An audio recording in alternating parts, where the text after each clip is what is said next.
이재용 부회장에 대한 구속영장 기각으로 삼성그룹은 일단 안도하고 있습니다. 하지만 끝은 아닙니다. 특검팀의 행보를 예의주시하면서 반삼성 정서를 완화하기 위한 쇄신안 마련에 들어갔습니다. 김원배 기자가 보도합니다.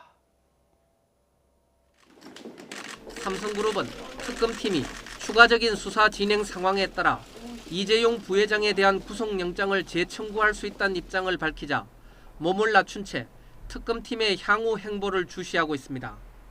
삼성 관계자도 특검 수사가 아직 끝난 게 아니고 어떤 방향으로 확대될지 모르기 때문에 안심할 수 없다고 분위기를 전했습니다. 그동안 전면 중단된 인사 발표와 조직 개편, 신사업 추진 등에 대한 구상과 협의는 시작해야 하지만 수면 위로 꺼내기엔 아직 섣부르다는 것입니다. 그러나 기업 활동을 더 이상 미룰 수 없기 때문에 물밑에서는 특검 수사가 일단락되고 재판 단계로 넘어가면 조직 개편과 인사를 바로 발표할 수 있도록 준비하고 있는 것으로 알려졌습니다.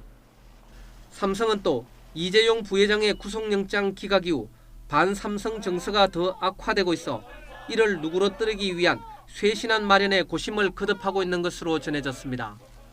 쇄신안에는 현 사태에 대한 진정성 있는 사과와 함께 정경유착을 근절하기 위한 쇄신 노력이 담길 것으로 재계는 예상하고 있습니다. 이재용 부회장이 국회 청문회에서 밝힌 미래전략실 폐지와 정경련 탈퇴, 그리고 이건희 회장이 약속했던 1조 원대 사재 출연에 대한 후속 대책 등을 고민하고 있는 것으로 알려졌습니다. 삼성물산과 제일모직 합병 때 찬성표를 던진 국민연금에 대한 비판이 높은 만큼 이 부분에 대한 입장 표명을 쇄신안에 담아야 한다는 시각도 있어 삼성의 선택에 관심이 모아지고 있습니다.